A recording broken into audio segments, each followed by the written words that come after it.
Welcome to the Uncanny Academy of X-Men lore. I'm Jared. And remember, Comics Leaguers, promised we were going to cover House of X, Powers of 10, and we're doing it. Finally, we're covering this monster. The reason why I waited for so long is because there were many different stories that, in their own way, contributed to the build up to this epic tale. And also with Inferno coming out, which is going to be the culmination of the epic story told by Hickman starting here, I figured this would be a good time to revisit that story, to kind of give you guys a little prep course in what most likely is going to be resolved in Inferno. Which, by the way, I'm super excited for that. It's going to look really cool. All right, you guys can see my dark side now. I now have dark side and Thanos on that side. All right, so let's start. So this was the storyline that started the whole Krakoa thing. So in other words, Jonathan Hickman's X-Men era starts here in House of X, Powers of 10. They were actually two series, one called House of X, one called Powers of 10, that both told the same story. It's just one took place in different time period, in a different time period, and basically provided more context to what was going on in the main storyline. So I'm gonna go off of the book here because I believe that if I try to do it on Marvel Unlimited, it would only let me go through one series at a time. So I'm just gonna read through the book and talk to you about it. So we're gonna start up. All right, House of X, Powers of 10. So story starts off. We see this white info dump page. Hickman includes a lot of info dump pages, which I love because I love external lore and stuff. And it's a quote by Charles Xavier, and it says, "Humans of planet Earth, while you slept, the world changed."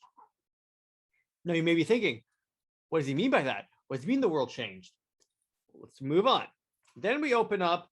We're in this sort of plant place. There's all these these people being birthed from pods. Then there's a dude that looks like Professor X, except he has a really dope helmet.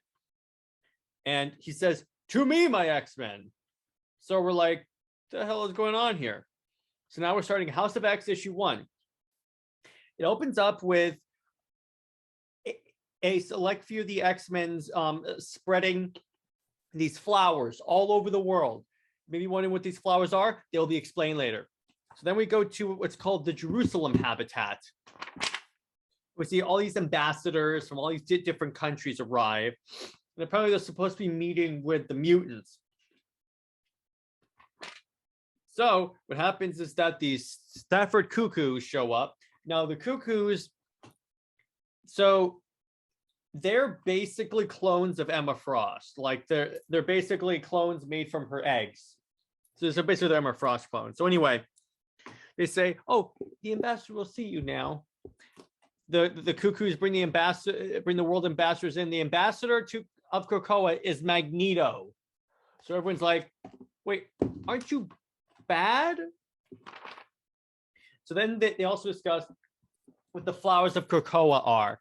There were three that are pharmaceutical products.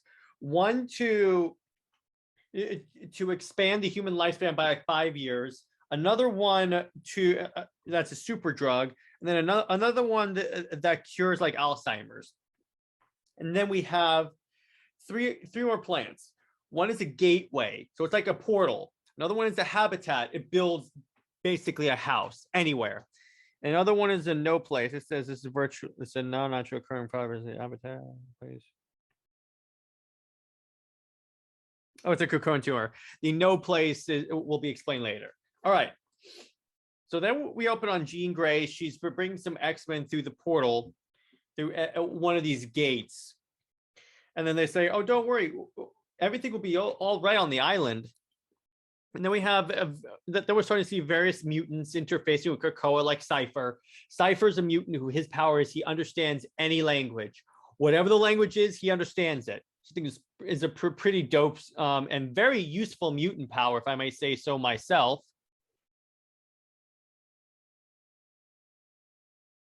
So next, all right. So we get a map of Krakoa. Krakoa is an island where all the mutants live. That's essentially what that is.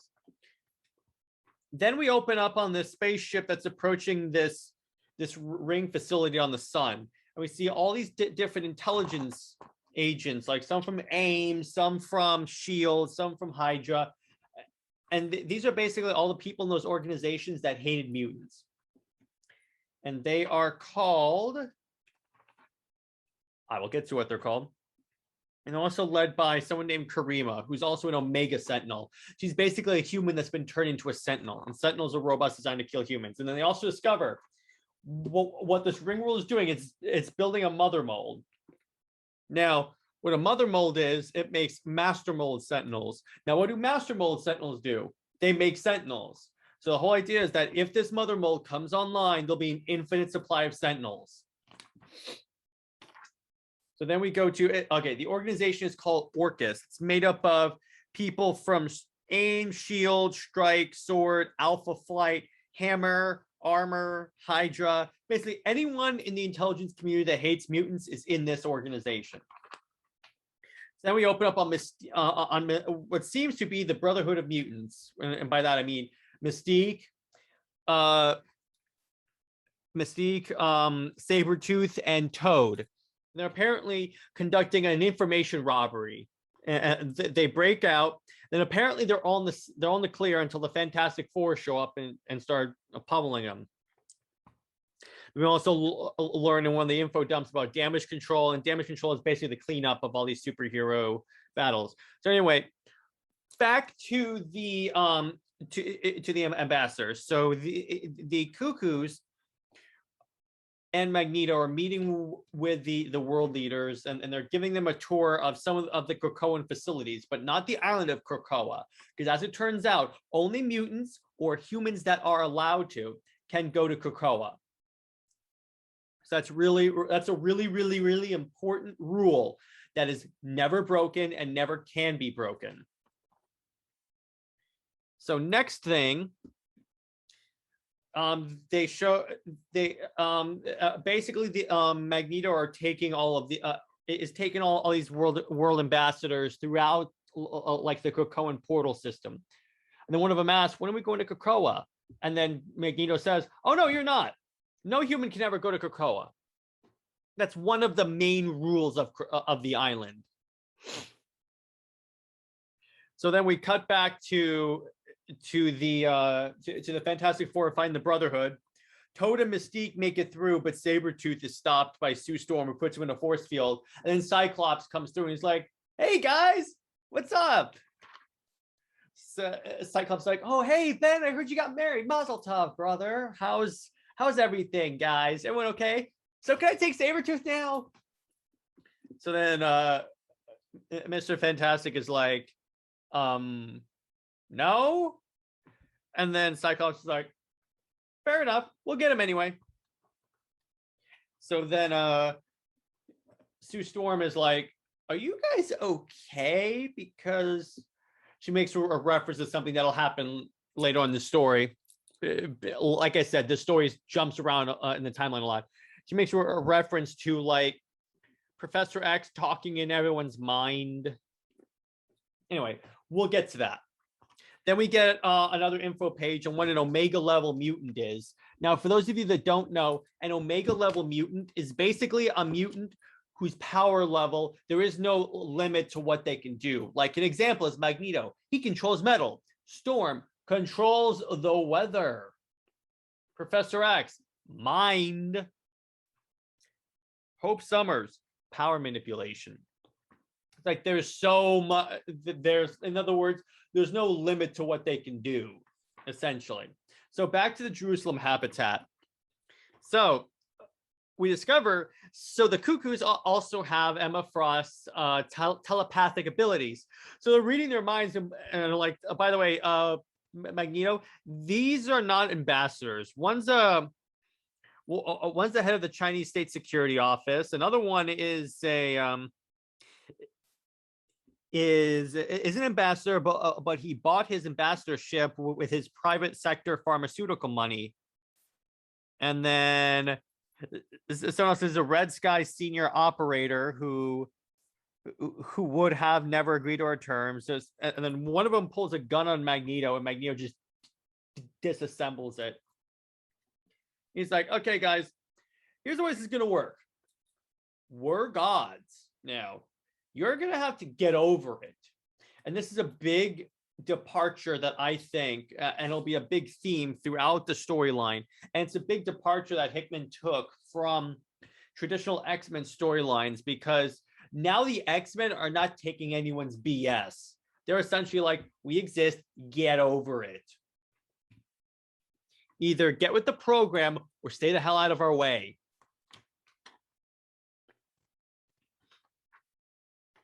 So now we cut to Powers of X. Now remember the storyline.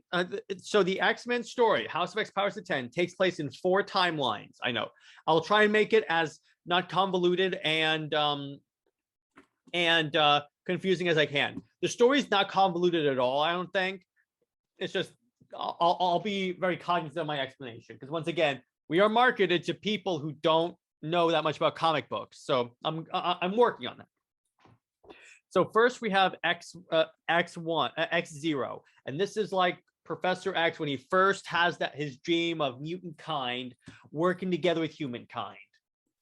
X1 is the storyline we're telling right now with Krakoa and everything. X2 is 100 years from now, essentially, and it's a war. And then X3 is 1,000 years in the future. That'll be explained later. So now we're in X1, actually X0, sorry. We see Professor X, he's walking along this fair. He's super happy and everything. And then this woman sits down next to him. It's basically saying, oh, you enjoying the fair? He's like, of course, it's so great. Everyone's just enjoying ourselves and everything. And then this woman starts talking about the fair, and she makes 3 references to tarot cards, which are the Magician, the Tower, and the Devil. These will be important later on in the story. So then she talks about, and then she's like, oh, she's like, you look very happy. And he goes, well, he's had this fantastic dream. And then she basically goes, your dream's a lie. And then Charles is like, excuse me, do I know you? And then she goes, all right, read my mind. He reads her mind and basically is like, okay. And that's where that issue ends. Now we get to Powers of X2. So this opens in year 1, the year the modern year. So Toad and Mystique come through the portal, and then Mystique meets with Magneto, and she hands him a thumb drive, and then she gives it to Professor X. Now, this thumb drive is going to be what's on this thumb drive will be revealed later in the story. So now we skip to year 100, the war, and it turns out there's a war between man, machine, and mutants. In other words, man and machine on one side, and mutants on the other. And mutants are being hunted to near extinction. We have these like super sentinels, and then we have an individual in the name Silabel, who's a black brain. Now, what a black brain is, some point during this war, the Sentinels try and turn mutants against their own kind by like brainwashing them, but the brainwashing didn't work. So that's basically what a black brain is. So anyway, then we meet what are called chimeras, and this will be also explained later. This is really key. So we have this being that looks pretty much like a mix of magic and I'm trying to remember magic and Nightcrawler. Then we also have someone that's basically a red Nightcrawler. So the girl's name is Rasputin. So it's obviously she's taken some inspiration from magic and or Colossus. And then we have someone known as we have basically red Nightcrawler. I can't remember his name yet. I think his name is Priest. But anyway, so Priest is a pacifist, so he's not fighting. And then Rasputin jumps in and starts hacking away at these enemies, at these sentinels. But then Silabel is taken. It's taken by the sentinels because she says, "Go, go! what we're doing is way too important for you to worry about me. Just go, just leave me behind. And she does that. So then we discover, okay, so here's what a chimera is.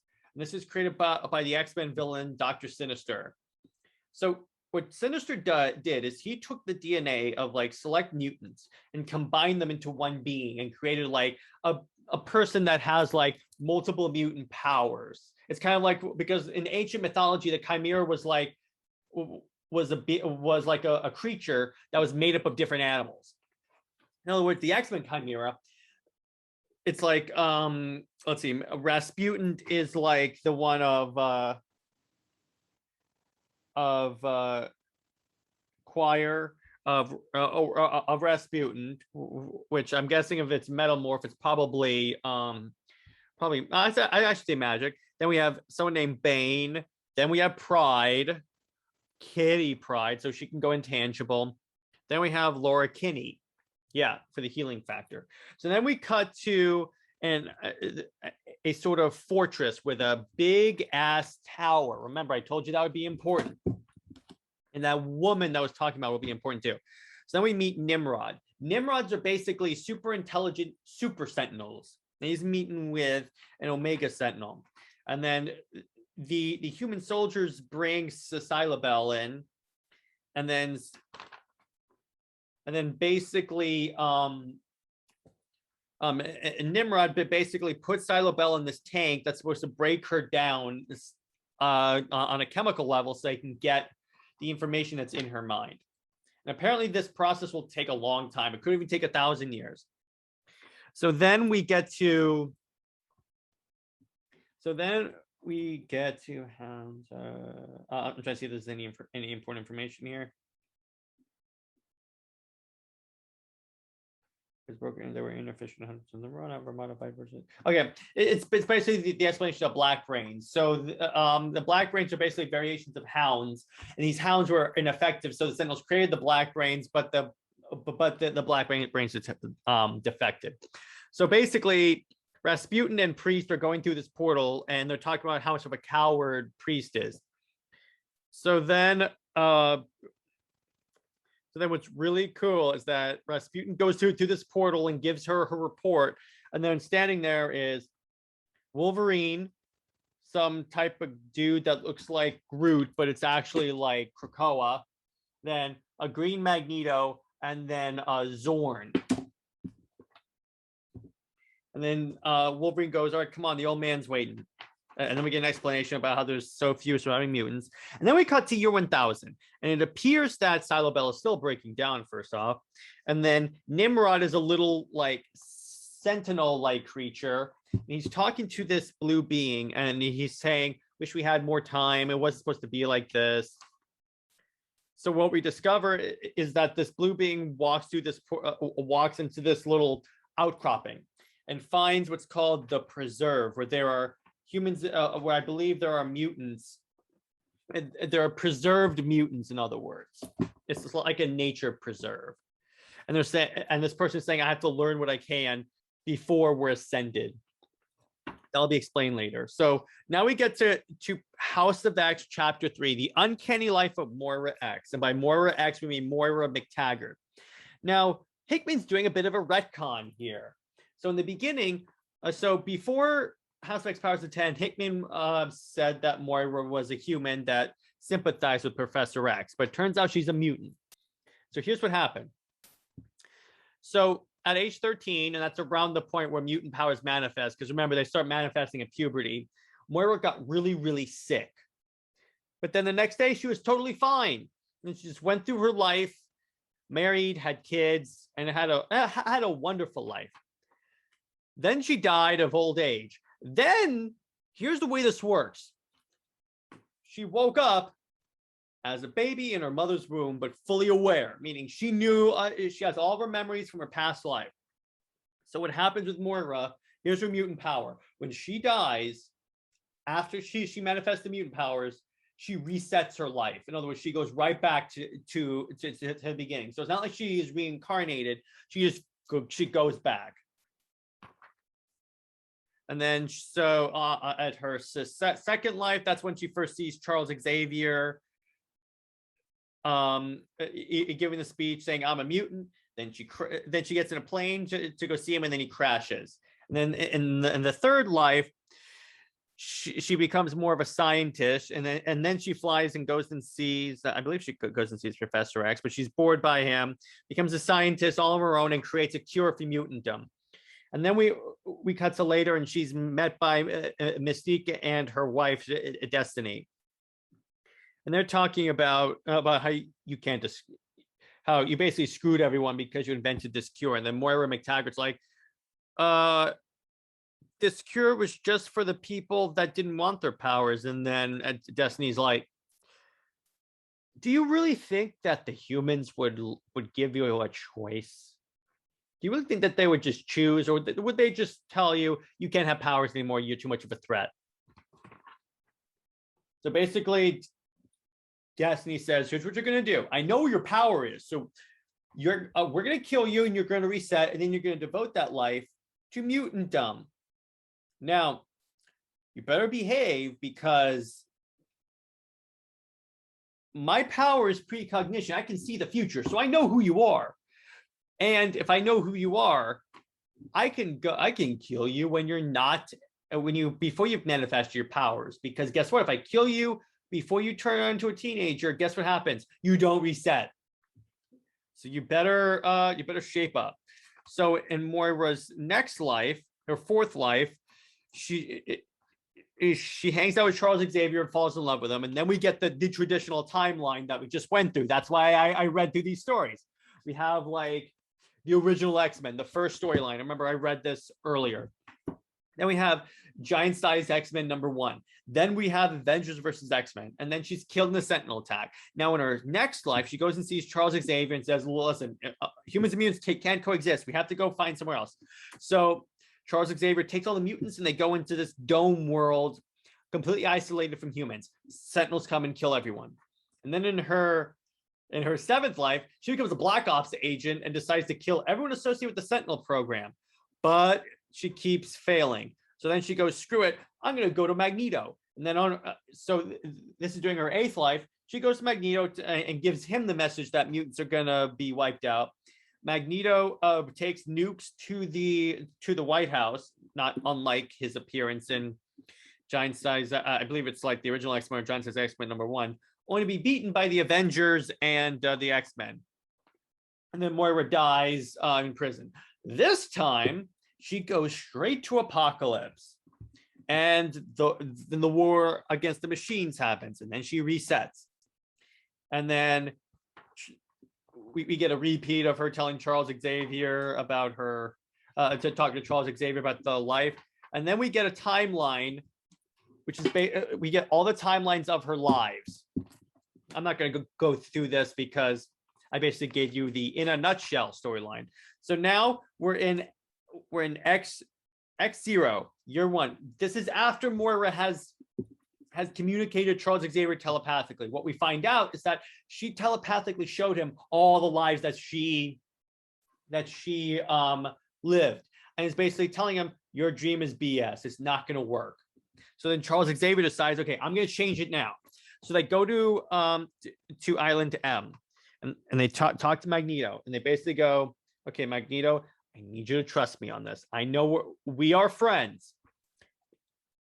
Just this once, trust me, take off your helmet. He does so. Charles Xavier reaches out with his mind while holding Moira's hands and communicates to Magneto telepathically all of Magneto's lives. And Magneto's like, first off, he's like, you're a mutant. And then second off, he goes, okay, the dream's not going to work. And then Charles Xavier goes, listen, Eric, this would be so much easier for us if we work together, if we could actually work together for the betterment of mutant kind. And then Magneto basically goes, okay, Charles, I'll do it. But here's the thing. I'm going to be on your ass, essentially, is what he's saying. If you falter, I will be on your ass. I will be a check on you. And then Charles says, I would expect nothing less than the two shake hands. So now Magneto and Charles Xavier are teammates. Obviously, this doesn't work out because this is taking place before all the X-Men stories. So now we cut to X1, the modern timeline, if you will. Cyclops is being delivered a briefing with what was on that thumb drive. What was on the thumb drive is the organization, an identification of Orchis, that organization I told you about that's basically made up of anti-mutant humans. And then information on the mother, on first off, Nimrod. And the whole idea is, okay, once Nimrod so Nimrod is the end game, but Nimrod only essentially goes online if this mother mold goes online that the humans are building. So we need you to assemble a team of mutants and go take this thing out. Now we're going to X2, year 100, on asteroid K. And Rasputin gives the USB drive to, it turns out, to Apocalypse. And then their idea is that they have a plan. And I'm going to reveal the plan as it unfolds. So then we cut back to Nimrod, and he's talking to a few of his human guards, and then he just kills them because they're insolent. I believe they're insolent. Okay. Now, then Nimrod detects, he detects, he's basically watching the mutants. And then he's going through his servers and stuff. So then Krakoa, which is basically made up of Cypher and Krakoa combined, it does some plan stuff. And so their plan is they're going to go into Nimrod's servers, and they're going to try and retrieve the single piece of information that will guarantee their survival. They're going to find the date that Nimrod first goes online, because if they can stop Nimrod from going online somehow, then they can stop this future from ever happening. It's kind of like Flashpoint, or let's see, what other time travel storylines have to stop this from ever happening? Days of Future Past. That's it. It's kind of Days of Future Past, except it's Days of Future, I guess. So they go in, and now we cut to. I'm gonna start skipping all these information pages because a lot of them I had trouble understanding myself. Like in the comments section, if any of you guys understand what the Nimbus page, please let me know. So then we cut to year 1000, and then we have these meeting of these priest-like characters, and there's this black inky substance in the sky that starts to form these creatures known as the Phalanx. I remember, I guess there's a creature that's on Cypher's arm. It's a robot. I think his name is Phalanx. I forget what his name, but basically he's one of these aliens. And they're talking about ascendance. This is really important. And then there's an explanation of the type of societies. And then we get to, so now we're back in X1. And then we see this tech priest that's basically saying, brothers and sisters, we must purge our humanity for the purposes of becoming more perfect as humans. I mean, we must purge our humanity and become more techno-organic because of our sentinel gods. And then the X-Men show up and start smashing the place. And then we get to, we learn more about Apocalypse and stuff. And then we get to Nimrod, and he's talking to the Omega Sentinel. And then all of a sudden, the Omega Sentinel picks up the alert of the X-Men attack, and then she takes off. And what's interesting is Priest, the red Nightcrawler, is like killing people. So everyone's like, I thought you were a pacifist. And he goes, oh, I just took a pill that burned that out of me. I'm done. Because it turns out he had a genetic disposition toward non-violence. But what happened was he took a pill. I think he took a pill or something like that. He ate a terminal apocalypse seed, and it purged that part of his personality away. And then not Nimrod, the Omega Sentinel shows up with an army of Sentinels, and then goes, okay, game over. And then so next we cut to Krakoa, Apocalypse, and Wolverine, and they're at the servers. And then Nimrod leaves his command center because he figures out what the mutants are doing. And then he shows up and starts, Nimrod shows up and starts fighting the X-Men. And then we get the fact that Priest is dead. and Rasputin is holding up Zorn and basically says, "Don't come any closer. If I open his if I take his mask off, he will cause a black hole, a mini black hole. Not enough to destroy the world, but enough to kill us all." And she goes, "Oh, you're not going to do that." And then she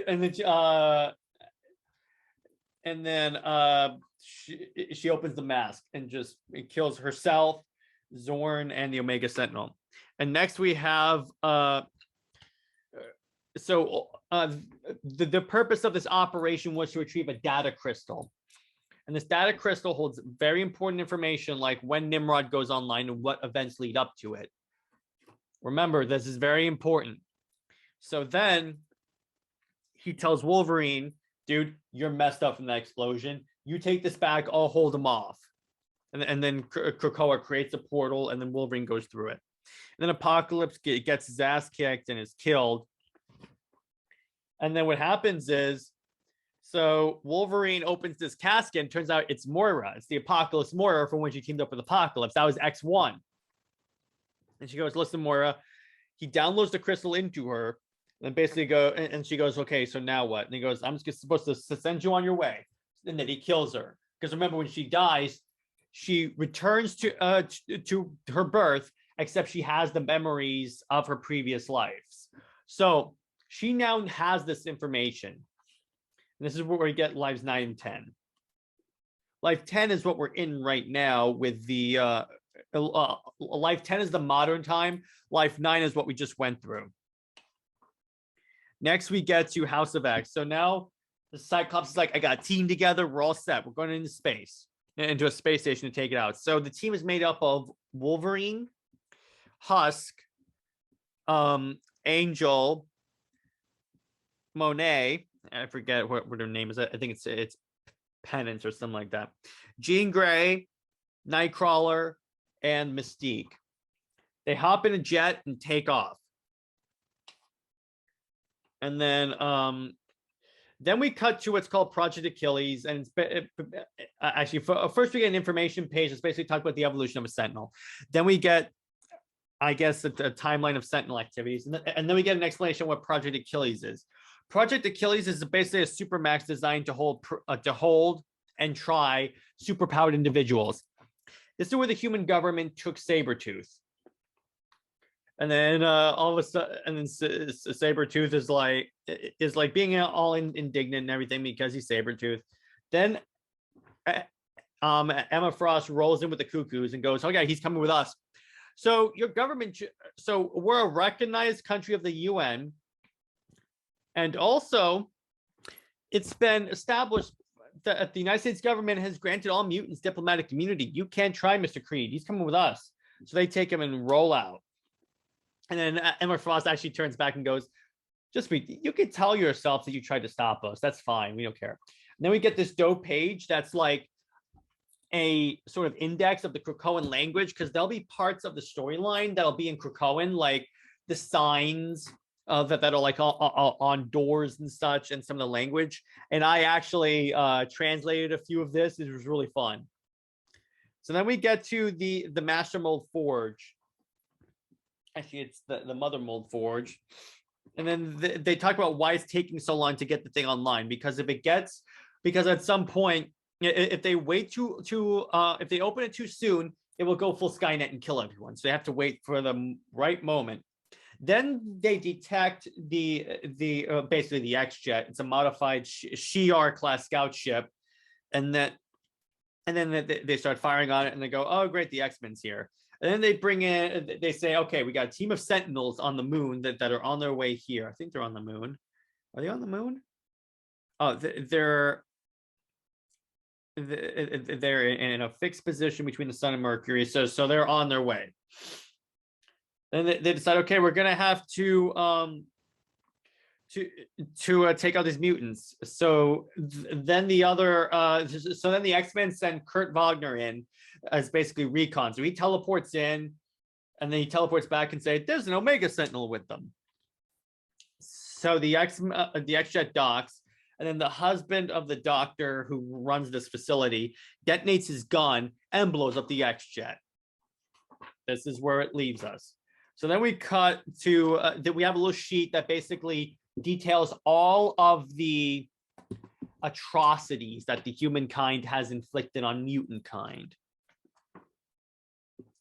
Then we get then we cut to Krakoa, and then Professor X and Magneto walk into this room that has Storm, the Cuckoo's Beast, and I forget who else. And their idea is that they're going to use the Cuckoos in conjunction with the mutants there to create like this water FaceTime phone, which is super dope. First off, the art by Pepe Larraz and RB Silver, fantastic. I would hazard a guess to say it's some of my favorite X-Men art ever. So then Jean is like really messed up, and then Professor X like, what happened? And then she tells him there was an explosion, and then she goes, okay, Archangel and Husk are dead. Wolverine, Nightcrawler has internal bleeding, and Wolverine's like healing in the process. And then they go, can you still accomplish the mission? And Jean goes, all right, looks like we're doing it. So then they have Kurt drop off everyone at their locations as they're teleporting, and then we have so the X-Men's plan is, so the Mother Mold's head is being held up by these four like sticks, these four like, I guess they're like struts. So they're going to attract all the struts and drop in the sun. Two of them are down, and I love this contrast because in the top panel it shows the switch has been pulled, and the Wolverine switch has like 18 dead dudes buried up, and then Cyclops is just two tied up guys. I love that contrast. Then so then the group, the Orcus troops are breaching the X-Jet's wreckage. So Monet sends Storm into, not Storm, Jean Grey into an escape pod and launches her, and then she turns into this spiky creature, which is so cool. So then,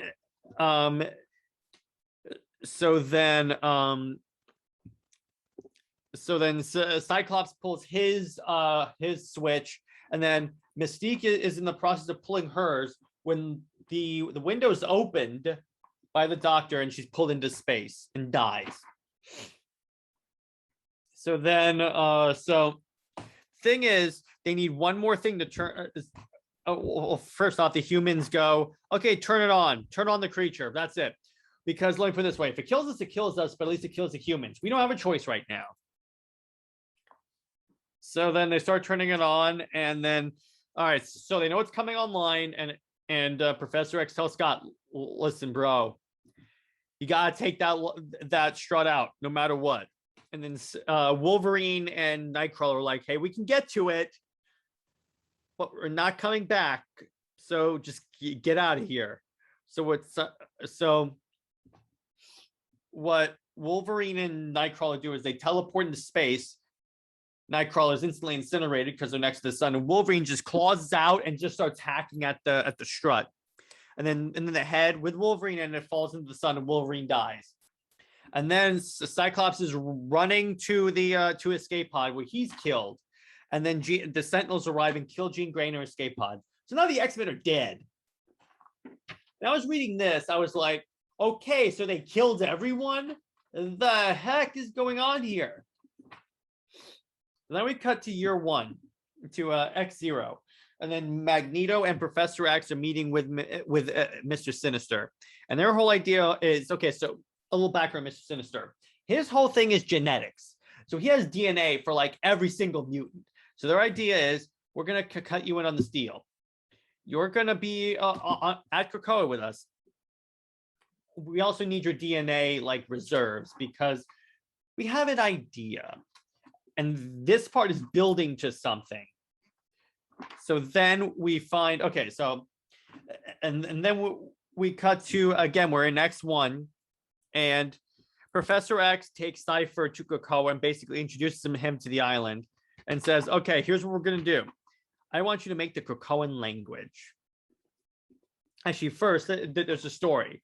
So what had happened was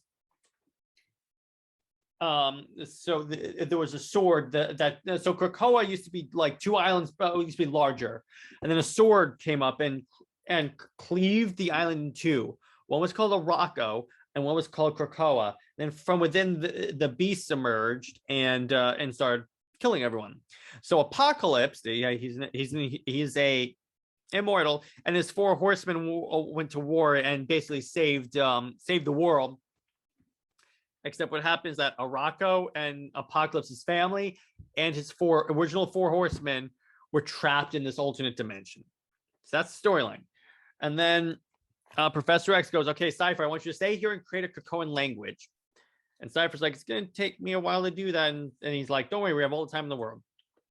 Then we cut to X, it's year 1000. And these priests are talking to the Phalanx and going, hey, we really want to ascend and become technological gods. Can you do that for us? And the Phalanx is like, we're going to test you to see if we find you acceptable. So now we cut to Krakoa, and this is in the modern time period. I think it's called like X1. So what happens is we have these beings called the 5. These are 5 mutants. And I'm going to introduce them as they go on. So, and then this is explained to Polaris by Magneto. So what happens is Fabio Medina, aka Gold Balls, yeah, that's a great name, or as is known now, Egg. Originally, his power apparently was he could create gold balls, but what no one knew is that they were actually eggs. So what they do is Fabio creates eggs, and then the mutant Proteus, who is, I believe he's Moira's son, warps reality and makes these eggs viable. And then the DNA of the mutant provided by Mr. Sinister is injected into the egg. And then Elixir, who can give life to things, kickstarts the process of cellular manipulation. And then Eva Bell, who has the power to like move time, ages these eggs fast, so they're at the desired, so the embryos, if you will, are at the desired age. And then Hope Summers uses her power augmenting abilities and augments all the powers so that this process works. Then the eggs hatch, and it turns out this is how the X-Men return from the dead. And this is establishing why throughout Hawks and Pox, we've been seeing a lot of mutants that died in previous X-Men continuity, but all of a sudden they're coming back to life. And so as it turns out, so here's what happened. So after the eggs hatch, it's just a husk. So what happens is there's another retcon. We find out that Cerebro. So traditionally, Cerebro's function was to help Professor X find mutants. That was the primary function for a long time. But what Hickman says that was actually the secondary function. What Cerebro actually does is it creates a copy. Basically, it backs up the mind essence of every single mutant. Then what happens is what Professor X is doing is he's taking the husks and uploading the consciousness of these mutants into these bodies. And that's how the mutants that died in the previous mission but succeeded in their mission come back to life. And then we have this cool scene where they're welcome back. And then we get a couple of information pages that basically explain what I just did. And then so we have that the UN just voted and ratified that the Krakoa is now a universally recognized nation.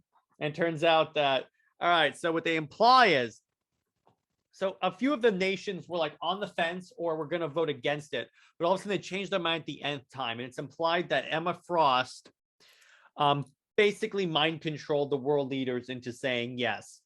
So that's it. That's very interesting. I like that. So then so then 2 days later, we get the portals open and all the X-Men villains are welcome to Krakoa. They basically say, listen, guys, we don't want no beef. We want mutant kind to be one. And then is that cool with you? And they're all even Apocalypse is like, sure, and Apocalypse is like, this is what I've always wanted for you, to acknowledge your superiority against the humans. So now the bad guys are good guys, I guess. And then we cut to X-Zero. And Professor X is meeting with Forge, and he's telling Forge, and Forge's power is that he can like he's a very technologically savvy mutant. Let me put it that way. He basically says, I want you to make Cerebro into a helmet form that can upload and download consciousnness. That's what I want you to do. And then he's like, all right. And then we cut again to X1. And this is how Emma Frost was recruited. We're at the Louvre, and then Professor X shows up and goes, okay, so you may have heard that there's this new, that there's a company that's managing these pharmaceuticals. And Emma Frost is like, yeah, I've heard the rumors. And he goes, oh yeah, that's me. Turns out Professor X was always a trillionaire. And then he goes, okay, so our plan, we're going to put all the mutants on, going to give them their own nation, an island. And Emma Frost at first freaks out because remember what happened with Genosha, the first mutant island that was completely destroyed. And then they go, okay, so allow us to show you the island. And then she instantly changed her mind. And she goes, you're going to have a seat on the Cohen Government. The thing is, and the Hellfire Corporation we're going to give them a 50-year exclusive contract to distribute our pharmaceuticals. But then they say, okay, we give you 2 seats. And she goes, why 2 seats? And he goes, we need to bring back Sebastian Shaw.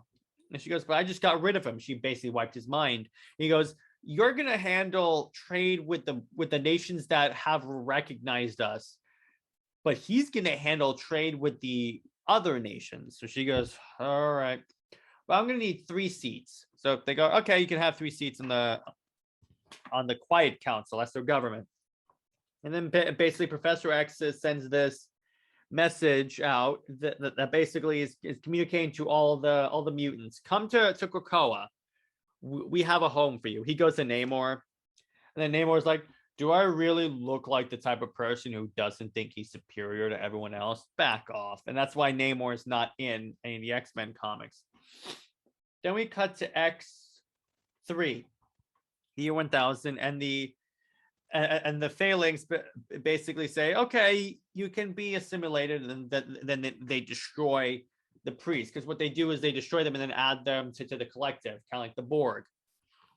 And then the blue being the librarian basically goes, I wish we had more time. This world's going to be destroyed. And then we get to Krakoa, and this is in year 1. It's X1.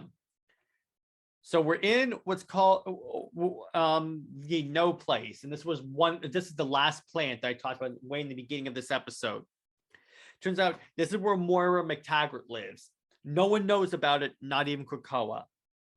So in other words, Charles Xavier and Magneto are keeping a secret on Krakoa started on a line of secret, which is very interesting.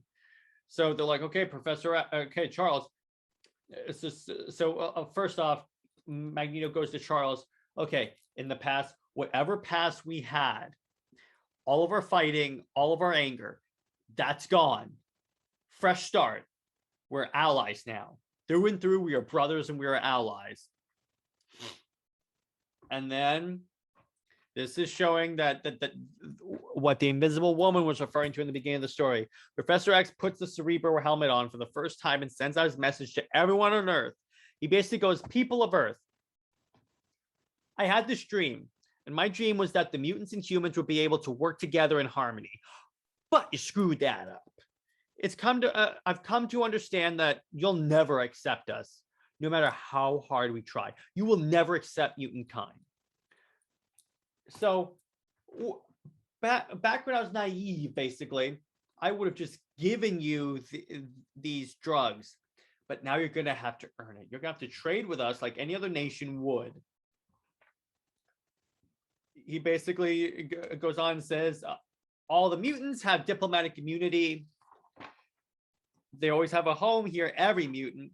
And then we get that quote from the beginning of the book that says, while you slept, the world changed. Now we're in House of X. Now, in House of X, so now we get a and look at the Cohen government, and that's the quietest council. They're basically the central governing body of Krakoa. So it's not one guy, which I like. They don't give power to one guy. It's a council. And that council is made up of, it's split into groups of 3. So we have on the Autumn side, Professor X, Magneto, and Apocalypse. On the Winter side, we have Mr. Sinister, Exodus, and Mystique. On the Spring side, we have Sebastian Shaw and Emma Frost. And then the third seat is empty. It will be filled by Kitty Pryde Shadowcat. And then the Summer side, we have Storm, Jean Grey, and Nightcrawler. And then on the Krakoan side, we have Cypher and Krakoa. So Krakoa obviously is engaged in the governing. And then we have the Great Captains, and they're basically the military commanders of Krakoa. And that's made up of Cyclops, Gorgon, Bishop, and Magic. That's the government. So this is the first meeting of the Krakoan government. Their first order of business is to try Sabretooth. So they deploy Sabretooth and go, you killed a human being, dude. Now, what happens is they basically say, listen, we have no human can we need to get some laws on the books. So our first law is going to be no human can be killed by, we will not kill mutants. Because guess what? We will not kill humans. Because here's the thing. While we have the resurrection protocols, the humans don't have access to it. So if they die, that's it. So we're not going to, obviously, there's an exception in terms of self-defense. If you have to defend yourself from a human, fine, go ahead. But you can't murder one. So that's the first law. The second law is respect Krakoa. That's it. The third law, and we get this from Nightcrawler, is make more mutants. So then they decide, okay, so if you killed a human, you're going to go to prison. But here's the prison. You're going to be taken and held in stasis in the center of Krakoa for the rest of your existence until there's a point where you can redeem yourself. That's it. So that's all it is. So that's the first meeting.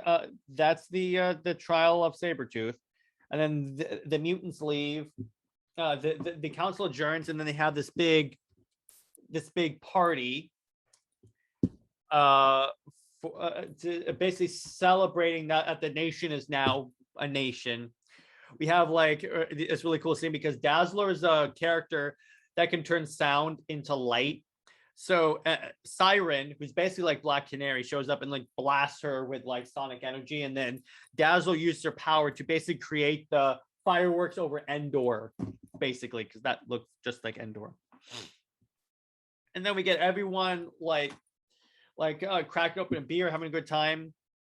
Now, this is where it gets kind of iffy because there's been implications that like Cyclops, Wolverine, and Jean Grey is sleeping with both Cyclops and Wolverine, and Cyclops is sleeping with both Jean Grey and Emma Frost. I just ignore that stuff. It could be either way. It could be just the fandom going crazy with stuff, but there's been some crazy implications.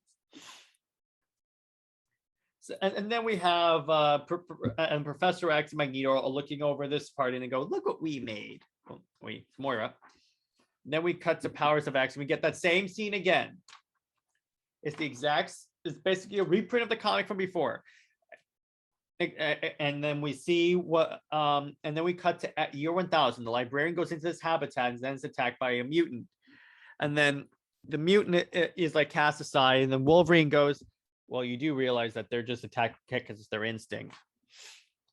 And this mutant, and then the librarian has a conversation with Wolverine and then Moira, and then they basically have this conversation where, okay, basically Nimrod is the end game. And it turns out, so what happens is mutants were always the next stage in human evolution, but mankind grew threatened. So what they did is they started to create ways to fight against the mutants. And by implication, Captain America, Project Rebirth was to fight the mutants. And then you had like they started to experiment with biology and technology. They started to create supermen, they call them. Then they create the Sentinels. The Sentinels bought humanity years, and then the Nimrods bought them decades. This is where Moira decides, okay, I have to go back in time and end this. Maybe wondering, why is Moira still alive, even though it's like 1,000 years? Because she takes Wolverine's blood. She basically Wolverine injects his blood into her, which gives her like immortality. And then he kills her and sends her on her way to like communicate this message. And then Charles Xavier basically has a brain aneurysm and hears this tale. And then Moira's like, yeah, it's not going to work. And then Wolverine, and then not Wolverine, Professor X is like, well, I could be more selective in my students. And she goes, no, okay, it's still not going to work. But okay, so you had the wrong dream, Charles, but now it's time for you to wake up. So this is where we get, she's helping. This is the prequel to everything. This is what sets everything off. And then what happens is they basically tell Moira, okay, so Mystique got some information. She wants to resurrect Destiny. And then Moira's like, you can't do that. No precogs can ever be on this island, because the precogs will know that Moira basically has been manipulating everyone. Then we get the party. And what the party says is, and the way the party goes is like is the same way, except we get more of the Professor X Magneto conversation. And then Magneto basically goes, yeah, they're not going to take this from us. And well, honestly, let them try. Still not going to work. And that's House of X, Powers of 10. This is what set off the Cohen/Hickman era of X-Men. And this is what I think is coming to a close come Inferno. So I'm excited to see what Hickman does to wrap all this up.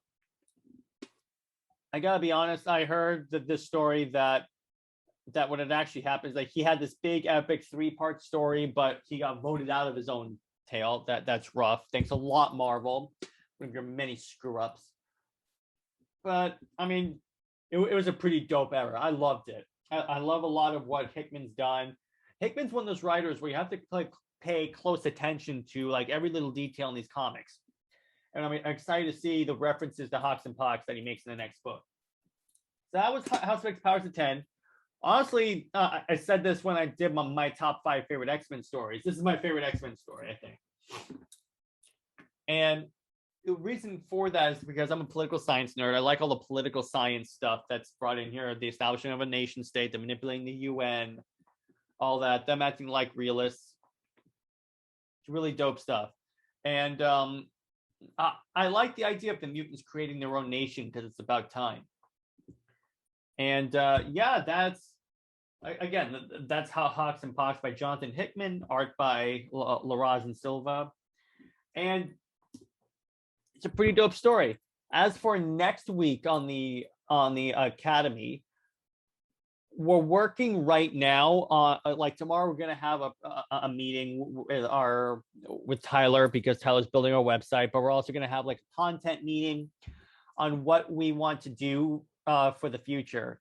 In terms of the schedule, I'm gonna try my best to put up X-Men shows on Wednesdays, but if I can't, they'll be up either Thursday or Friday. But the point is, you will get an X-Men show. I'll try to get a new show going, and Under Two Capes. You're gonna get those 3 shows.